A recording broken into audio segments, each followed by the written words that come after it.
Nah, ini yang menurut saya pribadi sebenarnya direbutkan adalah pembukaan dana yang dilakukan oleh BP Tapera Oke. tadi gitu kan. Nah, kalau kita lihat ini kan ada satu kelompok masyarakat yang dimana dia tidak eligible untuk mendapatkan pembiayaan dari Tapera, tapi dia diwajibkan untuk menabung di BP Tapera.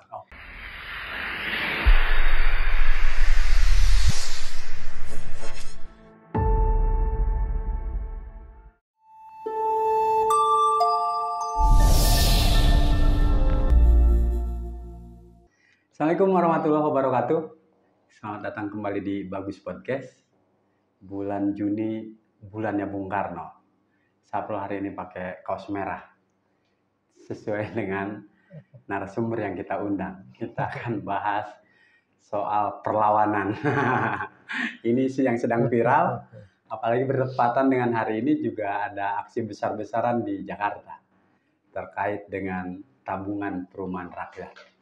Soal kontroversi Tapera ini kami undang pakarnya langsung ini. Sudah hadir di studio Mini Bagus Podcast, Direktur Ekonomi Celios, Kang Nailul Huda. Kita sapa dulu. Assalamualaikum, Kang. Waalaikumsalam. Subhanallah, orang pusat ini. Aduh, ini kantor di Jogja sebenarnya. Oh iya. Dulu udah hadir di Bagus Podcast. Sami-sami. Kang Huda, ini isu nasional dan juga ramai di daerah. Ya. Termasuk juga jadi bahan diskusi para jurnalis di Banten. Saprol kalau bicara Tapera sudah kenal dari dulu, karena kebetulan orang tua PNS. Taperum dulu. Ya.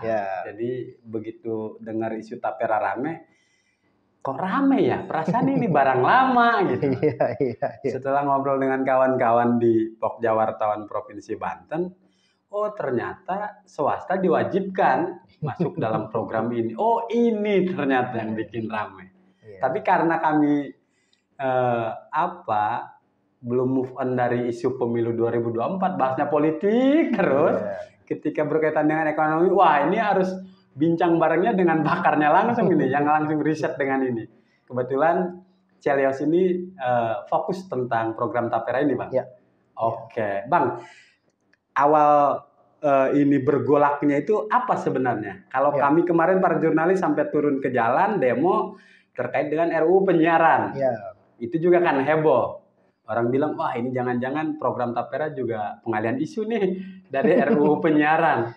Nah kalau dari kacamata Celios gimana, Bang? Iya, pengalian isu RUU penyiaran atau pengalian isu dari keputusan MA nih. Itu kan hanya berbeda selang. Betul. Ya beda 2 hari atau berapa hari doang gitu. Iya. Memang di sini juga tadi Kang Sapol juga pakai baju merah, pakai baju hitam nih. Ini menandakan kita kan masih hari Kamis ya kita tag acara ini gitu kan. Kita ya bisa dibilang Kamisan di studionya Bagus Podcast. Jadi ini yang menurut saya kenapa saya pakai baju hitam gitu kan, karena kita solidaris juga bagi teman-teman kita yang ada di Jakarta. Yang juga tengah menyuarakan hal yang serupa. Nah, ini menarik sekali kalau kita melihat Tapera nih, Kang Saprol. Jadi kita melihat bahwa sebenarnya kan ini kan barang lama gitu kan. Barang lama dulu ada namanya Taperum, kemudian Taperum juga sebenarnya juga sempat bermasalah gitu kan. Dulu ada masalah, ada beberapa temuan BPK ya, yang menyebutkan ada pembayaran yang tidak dibayarkan gitu. Terus kemudian ada beberapa peserta-peserta yang diduga etikanya fiktif gitu. Nah, itu yang titik temuan di Taperum gitu. Nah, terus kemudian tahun 2016 keluarlah undang-undang yang mengganti Taperum itu menjadi Tapera. Nah, ini pemerintah ketika di Tapera gitu kan, itu menambah lagi untuk cakupan pesertanya. Dari PNS yang awalnya dulu Taperum, BP Taperum itu PNS semuanya. Nah, sekarang ini pekerja swasta dan pekerja mandiri masuk ke dalam peserta yang diwajibkan masuk ke Tapera gitu. Nah, ini yang sebenarnya bikin rame itu adalah satu tadi ya mengenai masuknya ya mungkin 2016 seorang juga sudah nyadar sebenarnya. Tapi di tahun 2020 itu ada PP-nya, tapi saat 2020 dan 2016 kita belum melihat gejolak-gejolak yang memang terjadi belakangan ini. Oke. Belakangan ini kan kita ada salah satu kasus korupsi pengelolaan investasi pemerintah, gitu kan. Ada kasus Jiwasraya, kemudian kasus Asabri, kemudian ada kasus dugaan investasi fiktif PT Taspen yang dia sebesar 1 triliun. Gitu. Ya. Nah, kemudian ditambah lagi masyarakat ini ditekan dengan biaya hidup yang semakin tinggi. Kita tahu bahwa pajak PPN, tarif PPN kita meningkat dari 10 ke 11, kemudian tahun depan itu naik lagi jadi 12. Betul. Nah, kemudian kita juga dihadapkan pada kenaikan harga BBM tahun 2022 silam gitu kan. Untuk Pertalite gitu kan. Nah, akhirnya ini yang membuncah ketika kok ada potongan lagi dari pemerintah yang dibebankan ke masyarakat. Nah, ini akhirnya yang menjadi rame di masyarakat, muncul banyak sekali penolakan, baik dari individu maupun dari kelompok tertentu. Buruh tuh menolak, pun dengan pengusaha ternyata menolak gitu. Jadi ini yang rada aneh ketika kita lihat buruh dan pengusaha itu jadi satu suara. Kompak. Jarang sekali kan. Iya. UMR mereka berantem gitu. Tapi soal Tapera mereka sangat kompak sekali gitu. Jadi kita patut pertanyakan sebenarnya Tapera ini kebijakannya itu buat siapa gitu. Makanya kita kemarin meluncurkan laporan, kita mempertanyakan bahwa siapa sih yang diuntungkan dari Tapera ini gitu kan. Nah, hasil yang kita temukan yang diuntungkan adalah pemerintah. Yang diuntungkan adalah pemerintah. Ya. Penguasa. Ya, rezim. Nah, kalau bicara soal tabungan perumahan rakyat, biar Sobat Bagus di rumah juga paham. Ini konsepnya mengadopsi BPJS Ketenagakerjaan atau mengadopsi BPJS Kesehatan. Kalau BPJS Ketenagakerjaan kan semacam dipaksa menabung tapi bisa diambil. Kalau BPJS Kesehatan kan enggak. Bahasa kampanye pemerintahnya subsidi silang. Jadi orang lebih ikhlas ikut BPJS Ketenagakerjaan dibandingkan BPJS Kesehatan. Kecuali ketika memang ada keluarga yang sakit, baru kita menghamba betul kemanfaatan BPJS Kesehatan.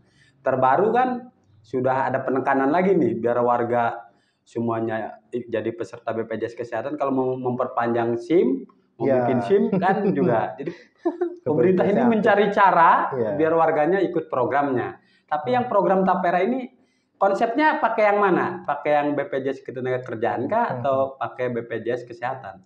Ya, kalau BPJS Kesehatan itu kan dia konsepnya adalah social safety net sebenarnya.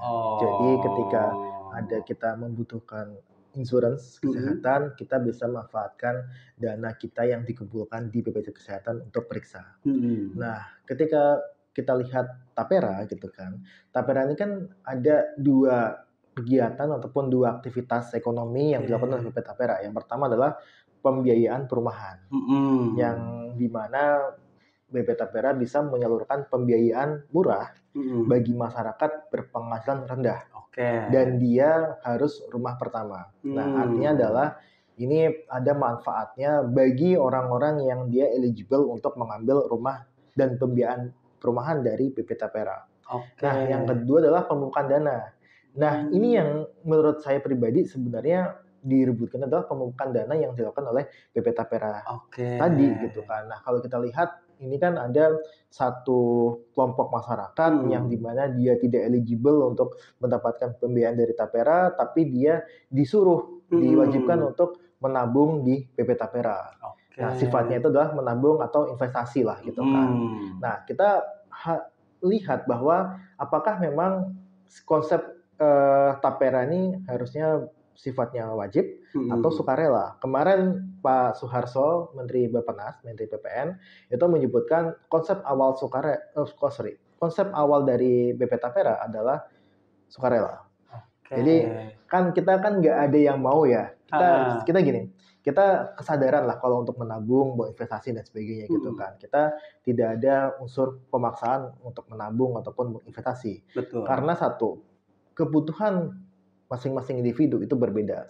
Kebutuhan saya, kebutuhan Kang Saprol itu pasti berbeda gitu kan. Terus kemudian itu dihadapkan pada kewajiban yang sama. Harus nabung 3%, harus nabung 2,5%. Padahal bisa saja saya kebutuhannya itu di tengah bulan saya biasanya ambil uang yang dia memang diharuskan ada sebagai uang jaga-jaga gitu kan, yang dia liquid gitu.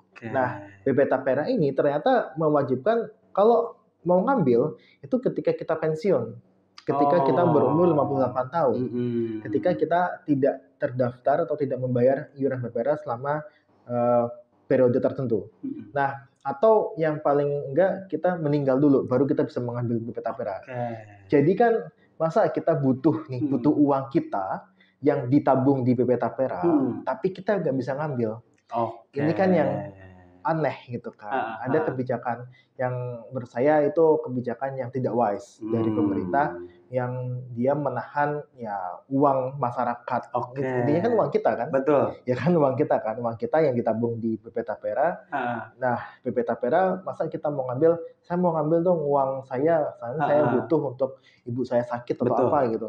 Nah, akhirnya uangnya, tidak bisa Pak, saya kalau mau ngambil nanti setelah Bapak pensiun. Itu kan pemikiran yang cukup aneh ketika konsepnya adalah tabungan, gitu kan.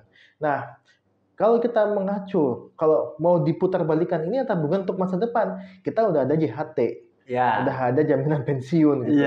Ditambah lagi ini iuran yang menurut saya juga akhirnya ya buat apa ada JHT, ada uang pensiun gitu, jaminan pensiun itu kan, apabila Tapera ini dipaksakan ada lagi gitu. Makanya yang saya tekankan di sini adalah konsep dari likuiditas untuk investasi dan untuk tabungan itu juga harus diubah gitu kan. Yang tadinya tidak liquid itu harus liquid gitu. Jadi kita bisa ngambil kapan aja gitu kan. Terus kemudian ini juga harus mendatangkan manfaat bagi tadi masyarakat yang dia hanya menabung atau investasi di BP Tapera tanpa bisa mengambil pembiayaan dari BP Tapera gitu. Nah, manfaatnya apa? Manfaatnya ya tadi bunga dari investasinya, kemudian ketika kita membutuhkan uang ya masa kita uang sendiri kita nggak bisa ngambil, itu kan juga aneh kan. Makanya yang kita harapkan adalah perubahan dari sisi kewajiban jadi sukarela, plus ditambah kalau kita menabung berinvestasi di BP Tapera, kita bisa mengambil sewaktu-waktu gitu. Jadi yang harus dijalankan adalah prinsip likuiditas dari BP Tapera itu sendiri. Kalau Sapro menangkapnya kontroversi tabungan perumahan rakyat ini yang katanya program untuk rakyat, kata Bapak Presiden, kok kayak negara lagi memperalat rakyatnya.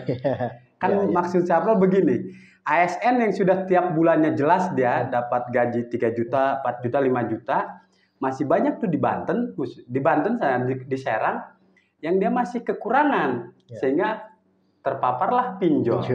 Buruh juga sama gitu. Bukankah lebih baik pemerintah bikin badan seperti peminjaman ketika rakyat butuh, minjamlah ke pemerintah. Pinjol aja laku akhirnya dengan bunga yang begitu luar biasa tinggi. Ini malah kayak membuat lagi program-program yang sesungguhnya setelah dikaji, apalagi kajian risetnya Celios, ini kok rasanya ada yang salah kaprah gitu. Maksud Sapro, kalau demikian ini kajiannya, berarti PP ini harus dicabut atau direvisi, Bang, kajian Celios ini? Direvisi. Iya. Bagian mana yang harus direvisi tuh, Bang? Ya, ini menarik nih soal kita harus revisi atau enggak. Kemarin ya Pak KSP Muldoko itu kan menyampaikan gitu kan bahwa ya ini BP Tapera ya. BP Tapera ini semangatnya adalah gotong royong. Betul. Gitu kan. Semangatnya gotong royong dan sebagainya gitu kan. Tapi kalau kita lihat sebenarnya ya yang distorkan oleh pemerintah itu hanya di awal. Plus dana FLPP yang sebelum Tapera pun dia ada sebenarnya. Nah, tapi untuk Tapera itu cuma di awal. Itu cuma 2,5 triliun gitu kan. Nah, ketika kita hitung, ternyata ya bisa dibilang manfaat atau dana yang dikumpulkan dari masyarakat itu bisa mencapai 60 ya, tapi 135 triliun. Wow. Gitu. Jadi pemerintah cuma di awal 2,5 triliun, per tahun dia masyarakat bisa store kalau wajib semua itu sekitar 135 triliun. Kalau itu wajib semua ya. Itu dari pekerja kita. 135 triliun itu besar sekali gitu kan. Terus kita lihat lagi kemarin Muldoko juga sampaikan ini tidak digunakan untuk pembangunan IKN, tidak digunakan untuk program makan siang gratis gitu kan. Terus kemarin juga ketika wawancara di satu TV gitu kan, saya juga ditanyakan hal yang sama gitu. Maka benar tidak bisa digunakan untuk IKN gitu kan. Ya memang tidak bisa digunakan secara langsung. Nah, ini yang jadi permainan pemerintah sebenarnya. Ketika dana 165 triliun itu dikelola oleh BP Tapera, 45% dari 165 itu atau sekitar 61 triliun itu bisa digunakan untuk membeli instrumen investasi surat berharga negara atau surat hutang negara. Betul. Nah, dari surat hutang negara ini ya pemerintah bisa menggunakan untuk keperluan pemerintah apapun. Termasuk membangun IKN, termasuk kemudian juga bisa dibilang membiayai program makan siang gratis dan sebagainya. Nah, makanya ini sangat berkaitan sekali kalau kita merujuk pada akhir-akhir ini yang menyebutkan Luhut itu menyebutkan bahwa defisit APBN kita bisa sampai 600 triliun. Artinya itu butuh pembiayaan di situ. Pembiayaan yang paling banyak digunakan oleh pemerintah adalah SBN. Nah, bagaimana nih SBN ini supaya laku? Diambil duit dari Tapera. Gitu. Jadi ini sangat berkaitan sekali. Luhut baru saja kemarin menyampaikan bahwa kita nggak apa-apa, defisit APBN kita 600 triliun. Itu bisa digunakan untuk program makan siang gratis Prabowo, IKN dan sebagainya gitu kan. Jadi itu sudah sangat jelas sekali. Sangat jelas sekali PP Tapera ini dia digunakan untuk membeli SBN. Jadi bukan kita curiga. Jadi sudah nampak nyata ini. Nampak nyata, ya. Bayangin defisit anggaran kita ya, itu di APBN tahun 2025 itu mencapai hampir 3%, tepatnya 2,5% sampai 2,8%. Itu udah mendekati 3%. Nah, itu sama dengan sekitar 600 triliunan. 600 triliun. Itu defisit APBN ini aja. Itu berapa stadion yang bisa dibangun? Iya, kita berapa sekolah yang kita bangun juga gitu kan. Berapa siswa kita yang kemarin protes mengenai UKT bisa dibiayain sama uangnya itu kan. Seperti itu dia. Nah, ini yang akhirnya saya mendapatkan info gitu kan. Ya, akhirnya memang benar. Ini apa yang dikatakan oleh Muldoko mengenai dia. Memang udah bisa membayar langsung, tapi melalui SBN itu. Dan ini yang saya khawatirkan sebenarnya ketika dia ke SBN, ya which is itu nggak masalah sebenarnya. Karena kan SBN juga relatif aman gitu kan, ditanggung pemerintah juga. Tapi yang kita khawatirkan adalah beberapa proyek PSN yang dibiayai oleh SBN itu terancam mangkrak gitu. Jadi kemungkinan kerugian itu akan ditanggung oleh negara. Dan yang jadi persoalan adalah ketika negara pasti mampu untuk bayar itu. Tapi yang jelas adalah apakah nanti keuangan kita akan semakin terbebani dengan ya tadi penerbitan SBN dan sebagainya. Dan saya rasa itu di luar Tapera ya. Tapi Tapera sekali lagi itu yang disampaikan Muldoko bahwa tidak dapat digunakan untuk membiayai IKN dan membiayai program makan siang gratis itu bullshit kalau menurut saya. Jadi itu cuma omong-omong gitu kan, bahwa ya bisa saja membiayai program IKN, membiayai program makan siang gratis melalui pendanaan SBN. Ketika rakyat sudah bersuara lantang, negara sudah kehilangan trust-nya sebenarnya. Tapi Kang Huda, kalau kemudian kita ini polemik terus berkelanjutan, ini kan dalam 2 bulan terakhir gila ini. UKT berpolemik, kemudian Presiden ngomong akhirnya ditunda tahun depan, bukan dibatalkan ya. Kemudian RUU penyiaran, polemik, ditunda sama Balegda DPR RI. Kemudian revisi Undang-Undang TNI juga berpolemik. Nah puncaknya nih di Polri juga berpolemik. Ini puncaknya di Tapera karena berkaitan dengan buruh di sana, kawan-kawan termasuk jurnalis juga. Kalau kemudian ini problemnya begini terus, kemudian kecurigaan orang, ini buat bangun IKN, buat program siang gratis. Kan mestinya juga dukungannya besar nih. Kalau bicara kita mengacu realitas politik misalnya, hasil Pilpres kemarin 60% Pak Prabowo, jangan-jangan dianggapnya, wah apapun program yang dikeluarkan oleh pemerintah sekarang, pasti akan didukung oleh mayoritas. Ada dugaan seperti itu nggak sih Bang? Iya, sebenarnya ya kalau bisa kita bilang untuk program-program Pak Jokowi gitu kan masih banyak pendukungnya. Saya sedikit cerita ya. Kemarin saya diwawancarai oleh sebuah radio lah. Terus kemudian ada penelpon pemirsa yang telepon itu, pas itu kita bahas mengenai IKN gitu kan. Kemarin kita tahu bahwa ketua IKN aja mundur gitu kan. Betul. Artinya memang ada masalah di situ. Iya. Kita sudah melihat itu jauh-jauh tahun gitu, dan pasti akan ada masalah investasinya. Akhirnya ketika saya telepon itu ternyata ada penelpon yang bukan saya telepon ya, tapi saya ditelepon sama radio, terus ada penelpon yang masuk, dia bilang bahwa ini IKN ini tidak mangkrak gitu kan. Jadi terus kemudian saya nggak setuju dengan Pak Nailul, ini nggak setuju dengan Pak Huda, ini IKN ini Pak Jokowi sudah kerja gitu. Jadi wah ini mungkin die hard-nya Pak Jokowi itu banyak sekali gitu kan. Dan saya rasa ini adalah ya kita sebagai aktivis, sebagai ya ekonom juga kita harus menjelaskan secara rasional. Bagaimana sih rasionalnya gitu kan, sehingga kita apa yang kita ucapkan itu pasti ada datanya, ada dasarnya dan sebagainya. Jadi yang seperti saya sampaikan bahwa apa yang dikatakan Muldoko mengenai tidak digunakan untuk IKN dan bukan makan sikat di situ bullshit, itu kita ada datanya semua gitu kan. Termasuk dengan yang kita menyebutkan bahwa IKN itu, saya yakin ya IKN itu berpotensi besar untuk bisa mangkrak dan menjadi New Hambalang. Karena satu, ataupun kalau dia jadi, kemungkinan besar itu akan menjadi kota administratif doang. Kota administratif. Ya, tidak akan bisa menjadi ibu kota negara yang seutuhnya. Jadi kayak mungkin akan sepi kayak Canberra di Australia ataupun di Myanmar yang dia baru pindah terus sepi kotanya. Kemungkinan besar akan seperti itu. Karena kalau di Banten seperti Banten International Stadium. itu bukan sepi tapi nggak digunain. Itu nggak sepi, ya itu nggak digunain. Kan udah di 3 pertanyaan terakhir. Tadi disebut soal BP Tapera.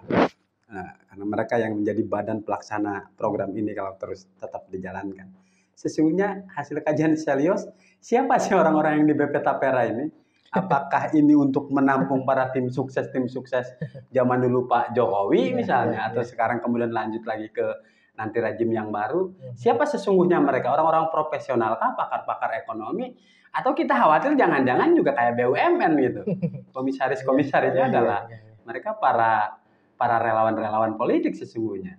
Ada data nggak soal BP Tapera orang-orang? Kalau BP Tapera komitenya kan jelas ya, ada Pak Basuki, ada dari Kemenkyu Pak Bani, terus ada Bu Ida dari Kemenaker, ada dari OJK Bu Kiki, dan satu profesional. Nah memang ini yang tadi saya sebutkan, bahwa ya ada kehadiran simbolannya di situ. Ketika di situ sebenarnya yang kita khawatirkan dan kita pikirkan adalah ada nggak sih intervensi dari Bu Ani itu untuk bisa menempatkan dananya di instrumen negara.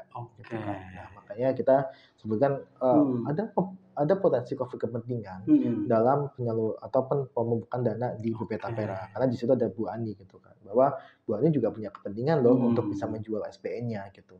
Jadi ini yang tadi saya sampaikan gitu kan, bahwa ya kita sih nggak meragukan lah dengan kapasitas lah, dengan Pak Bas, terus kemudian Bu Ani, kemudian Bu Ida, Bu Kiki, kita nggak meragukan kapasitasnya. Tapi yang kita ragukan adalah kapasitas dari pemimpin terpucuknya gitu kan. Iya, kapasitas pembuat kebijakannya dan sebagainya. Karena sekali lagi nih Mas, kita ingin sebenarnya kebijakan ini tuh dia bisa bermanfaat bagi semua orang. Nah, manfaat bagi penerima pembiayaan BP Tapera atau mereka yang eligible mendapatkan pembiayaan BP Tapera itu sangat besar sekali. Kita nggak menutup mata mereka bisa mendapatkan rumah dengan harga ataupun dengan biaya yang cicilan lebih murah. Nah, kita juga sebenarnya satu sisi juga pingin sebenarnya kebijakan perumahan ini dijalankan secara kredibel dan memperhatikan masalah dasar secara menyeluruh. Nah, masalahnya itu apa? Kita lihatlah kenaikan harga rumah itu sangat tinggi sekali. Terus kemudian kenaikan dari rata-rata gaji masyarakat kita itu rendah gitu. Terus kemudian kita ngutiplah data dari BPS bahwa kenaikan gaji rata-rata masyarakat Indonesia itu cuma 1,5 sampai 1,8%. Nah, kenaikan rumah, data BI menyebutkan bahwa kenaikan rumah itu adalah mencapai 2,5% sampai 3%. Bahkan untuk di beberapa daerah itu lebih dari 3%. Artinya adalah harga rumah dan pendapatan kita itu akan semakin tajam gapnya. Kita walaupun mau dibiayain semurah apapun, ketika harga rumah tinggi, tetap aja kita nggak mampu. Nah, makanya kita harapkan itu dari sisi harga rumah juga diatur lah. Itu kita ya paling kalau kita lihat juga pejabat-pejabat di Indonesia ini kan hobi dengan membeli rumah gitu kan. Membeli rumahnya 11, 10 gitu kan, 20 gitu kan. Itu yang menyebabkan harga rumah itu meningkat gitu kan. Makanya kita dorong itu ada pajak progresif untuk rumah gitu. Jadi kalau mungkin rumah ketiga, rumah keempat itu dikenakan pajak progresif. Dia artinya pajak yang dia bayarkan lebih tinggi dibandingkan dengan pajak rumah 1 dan rumah 2. Itu baru keadilan rakyat ya. Sebagai komunitas pencicil rumah subsidi, kita kan ikut marah Bang. Artinya kan kalau kami memahaminya para jurnalis gini Kang Huda, apapun program pemerintah kalau itu akan bermanfaat untuk rakyatnya, masa sih nggak didukung gitu. Betul tadi di awal Kang Huda bilang, ini kok buruh dan pengusaha kompak. Kami juga nonton di TV nasional, Konfederasi Buruh, kemudian Ketua Apindo. Ketua Apindo kencang menolak, kemudian juga dari buruh menolak. Gini-gini kami juga punya rumah katanya. Artinya apakah ada juga yang bilang program Tapera yang diberlakukan untuk mandiri termasuk swasta itu sesungguhnya terlambat? Ya bukan terlambat tapi useless. Useless bagi mereka yang sudah punya rumah. Makanya tadi saya sampaikan bahwa program ini harus bermanfaat untuk semua pihak. Bagi orang-orang yang sudah punya rumah, itu tentu kita ikut Tapera itu useless banget.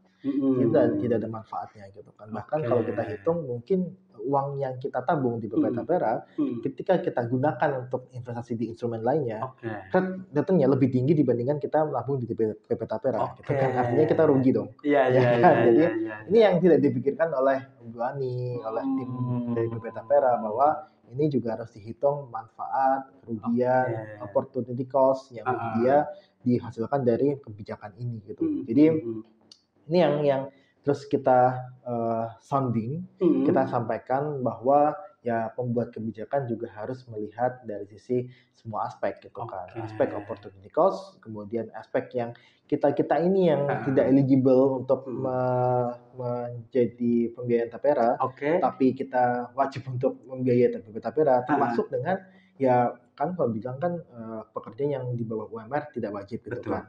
Tapi masalahnya adalah selisih 100, selisih 50.000 itu di atas UMR gitu kan. Artinya itu tidak berpengaruh gitu kan. Ketika ya kita UMR itu sekitar 3 juta atau 4 juta, kita gajinya 4,50 juta, kita wajib ke Tapera gitu kan. Kita malah rugi dengan yang dia tidak wajib ikut Tapera dong, dia gajinya pas di UMR gitu. Jadi istilahnya wah ini kebijakannya kok mewajibkan hal-hal yang tidak faedah gitu. Kita bilangnya nirfaedah. Nirfaedah ya. Nggak guna kata anak-anak milenial sekarang. Paling terakhir, Kang Huda. Sapro sih pemahamannya begini ketika dengar BP Tapera yang mengelola tabungan perumahan rakyat itu, negara punya produknya dan mereka yang nabung di Tapera itu akan ngambil di perumahan subsidi ini, perumahan subsidi ini. Pemahaman kami awalnya begitu. Karena ketika kita yang ngambil rumah subsidi, itu kan urusannya dengan developer yang juga swasta, yang mereka disubsidi oleh pemerintah. Tadi awalnya kami mengira program Tapera itu adalah perumahan yang developernya negara.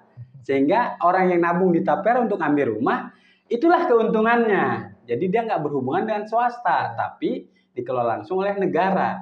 Apakah mereka hanya mengelola tabungannya saja, tanpa menyediakan perumahan-perumahannya itu, atau ya memang program Tapera ini memaksa rakyat untuk nabung saja, urusan nanti setelah narik uangnya, ya lu milih perumahan subsidi yang sudah ada. Apa sesungguhnya yang terjadi? Ya memang ada dua gitu kan. Ada yang mereka untuk menabung gitu kan, atau investasi tadi yang saya sampaikan. Ada juga yang dia memang untuk pembiayaan perumahan gitu kan. Nah, tapi tidak semua peserta BP Tapera itu berhak untuk mendapatkan pembiayaan perumahan dari BP Tapera.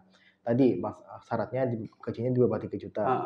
Terus kalau udah di bawah 3 juta, di bawah 8 juta, sorry, di bawah 8 juta. Terus kemudian harus rumah pertama. Kalau kita sudah punya rumah, kita tidak eligible lagi gitu kan.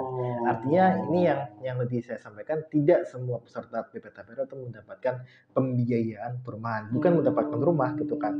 Kalau misalkan itu rumah subsidi, nanti akan dibiayai sama PP Tapera melalui perbankan yang dia akan mendapatkan bunga yang rendah dan bunganya itu disubsidi sama PP Tapera gitu. Nah, sistemnya seperti itu gitu. Jadi kita bukan menabung untuk punya rumah gitu, tapi adalah kita menabung untuk membiayai pembiayaan perumahan gitu. Nah, siapa yang berhak untuk mendapatkan pembiayaan perumahan? Mereka yang dia gaji di bawah 8 juta dan mereka membeli rumah pertama.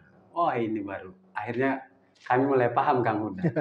Bahwa ternyata peserta BP Tapera itu bukan untuk dapat rumah. Oke. Kalau begitu lanjutkan demonya. Oke Kang Huda, kami masih pengen sesungguhnya bincang-bincang ini masih banyak polemik ini. Paling terakhir apa kemudian rekomendasi dari Chelios? Oke. Yang pertama kita menuntut untuk mengubah peraturan itu dari kewajiban menjadi sukarela. Yang kedua, kita ingin ada kebijakan yang mengatur harga rumah melalui pajak progresif kepemilikan rumah. Yang ketiga, kita ingin sebenarnya konsep tabungan, konsep investasi yang dijalankan oleh PP Tapera itu menganut asas likuiditas. Jadi kita yang menabung, kita berhak untuk menentukan apakah kita mau ambil kapan uang kita, dan kita juga bisa mengambil berapapun uang kita di PP Tapera. Itu yang kita tiga itu yang kita inginkan sebenarnya, dan kita juga mendorong juga satu lagi, kita mendorong juga untuk kredit KPR bunganya itu bisa turun. Itu setuju Pak. Itu sangat-sangat didukung semuanya itu. Iya. Ya, ini satu lagi bagi calon Pemda gitu ya, calon pemimpin, kalau menurut saya buatlah program pembayaran tapera gratis. Oke. Iya. Menarik ini. Berarti kita nanti akan undang para calon pemimpin-pemimpin di daerah untuk menguji wawasan mereka. Jangan-jangan nggak tahu apa itu program tapera. Atau non Kang Huda sekali lagi. Siap. Kita akan undang lagi. Mudah-mudahan para pemimpin di nasional maupun di daerah juga sekali lagi ya, kalau mau membuat program, membuat kebijakan ya yang menguntungkan rakyatnya. Jangan menguntungkan para penguasanya. Sekali lagi terima kasih Sobat Bagus Podcast. Mudah-mudahan paham kenapa program tapera ini jadi kontroversi. Wassalamualaikum warahmatullahi wabarakatuh.